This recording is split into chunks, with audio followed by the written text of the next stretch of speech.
2 Raja-Raja pasal 4. Minyak seorang janda.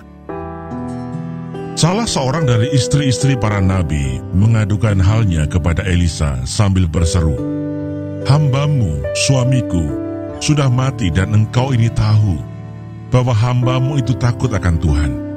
Tetapi sekarang penagih hutang sudah datang untuk mengambil kedua orang anakku menjadi budaknya."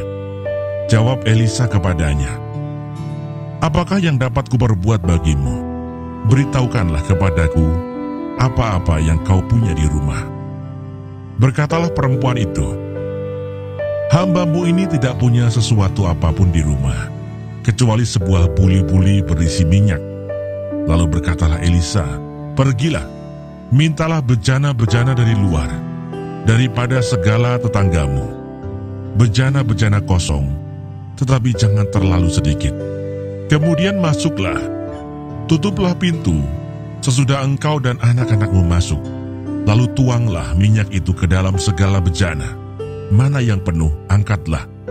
Pergilah perempuan itu daripadanya. Ditutupnyalah pintu, sesudah ia dan anak-anaknya masuk, dan anak-anaknya mendekatkan bejana-bejana kepadanya, sedang ia terus menuang.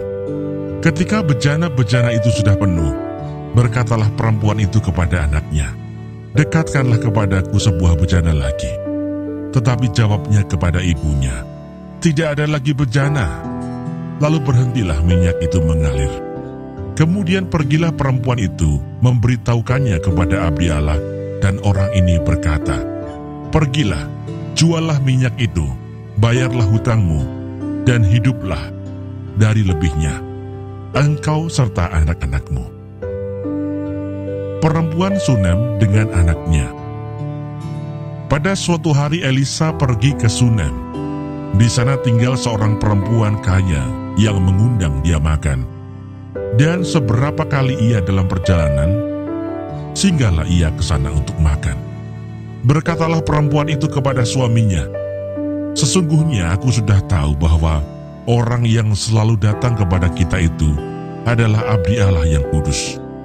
Baiklah kita membuat sebuah kamar atas yang kecil, yang berdinding batu, dan baiklah kita menaruh di sana baginya sebuah tempat tidur, sebuah meja, sebuah kursi, dan sebuah kandil. Maka apabila ia datang kepada kita, ia boleh masuk ke sana."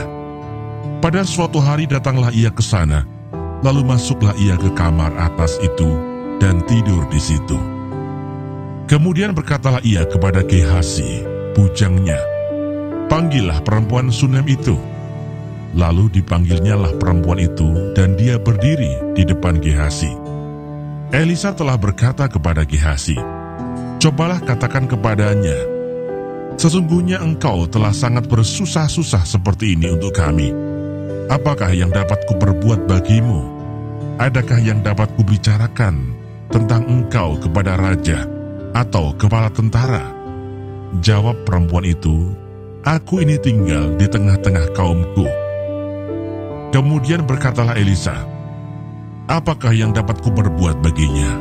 Jawab Gehasi, "Ia tidak mempunyai anak, dan suaminya sudah tua." Lalu berkatalah Elisa, "Panggillah dia."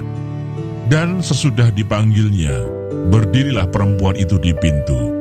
Berkatalah Elisa, "Pada waktu seperti ini juga tahun depan, engkau ini akan menggendong seorang anak laki-laki."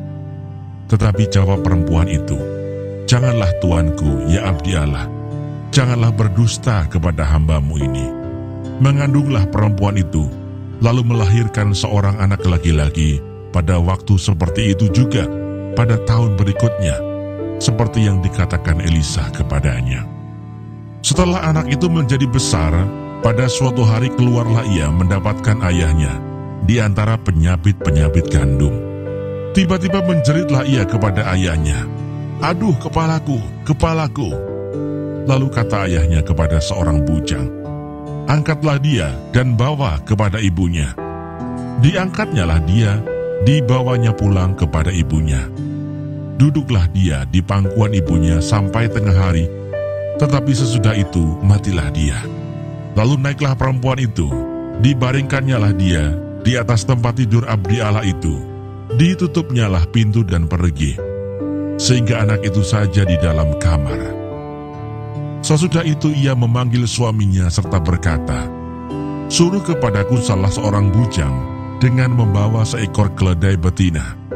Aku mau pergi dengan segera kepada abdi Allah itu, dan akan terus pulang."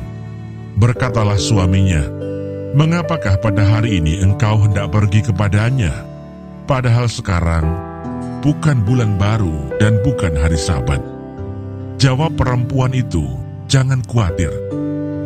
Dipelanainya keledai itu dan berkatalah ia kepada bujangnya, "Tuntunlah dan majulah, jangan tahan-tahan aku dalam perjalananku, kecuali apabila aku katakan kepadamu." Demikianlah perempuan itu berangkat dan pergi kepada abdi Allah di Gunung Karmel.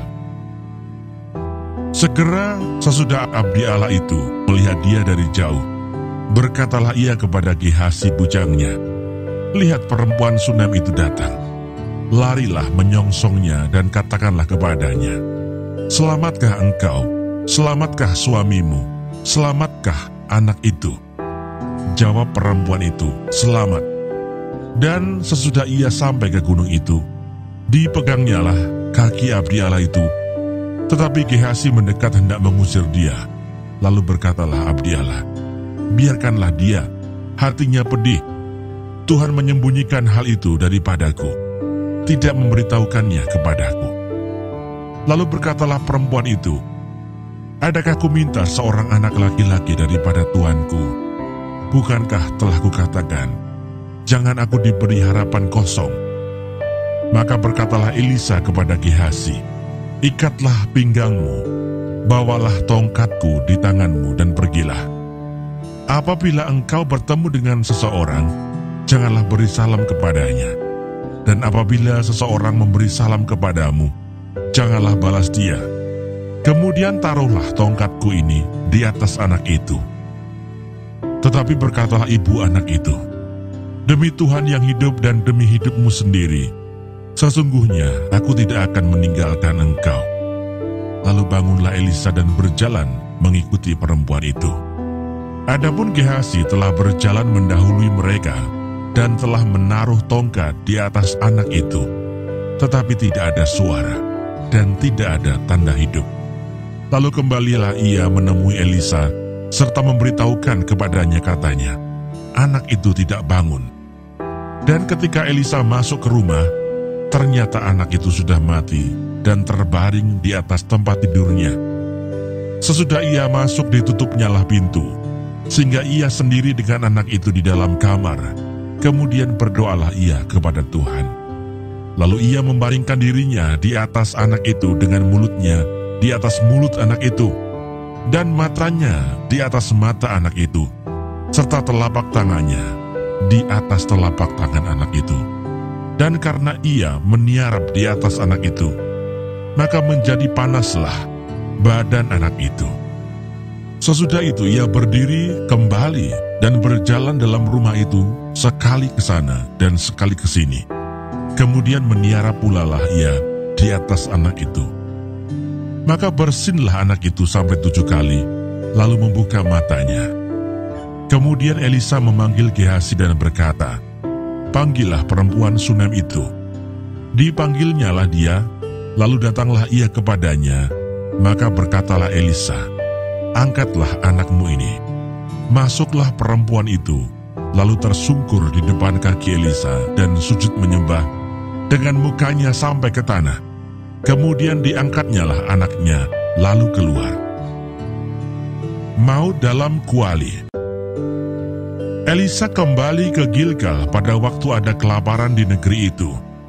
Dan ketika pada suatu kali rombongan nabi duduk di depannya, berkatalah ia kepada bujangnya, "Taruhlah kuali yang paling besar di atas api, dan masaklah sesuatu makanan bagi rombongan nabi itu." Lalu keluarlah seorang dari mereka ke ladang untuk mengumpulkan sayur-sayuran. Ia menemui pohon sulur-suluran liar dan memetik daripadanya labu liar, serangkul penuh dalam jubahnya. Sesudah ia pulang, teruslah ia mengiris-ngirisnya ke dalam kuali masakan tadi, sebab mereka tidak mengenalnya. Kemudian dicedoklah dari masakan tadi bagi orang-orang itu untuk dimakan, dan segera sesudah mereka memakannya, berteriaklah mereka serta berkata, "Maut ada dalam kuali itu, hai abdi Allah," dan tidak tahan mereka memakannya. Tetapi berkatalah Elisa, "Ambillah tepung." Dilemparkannyalah itu ke dalam kuali serta berkata, "Cedoklah sekarang bagi orang-orang ini, supaya mereka makan." Maka tidak ada lagi sesuatu bahaya dalam kuali itu.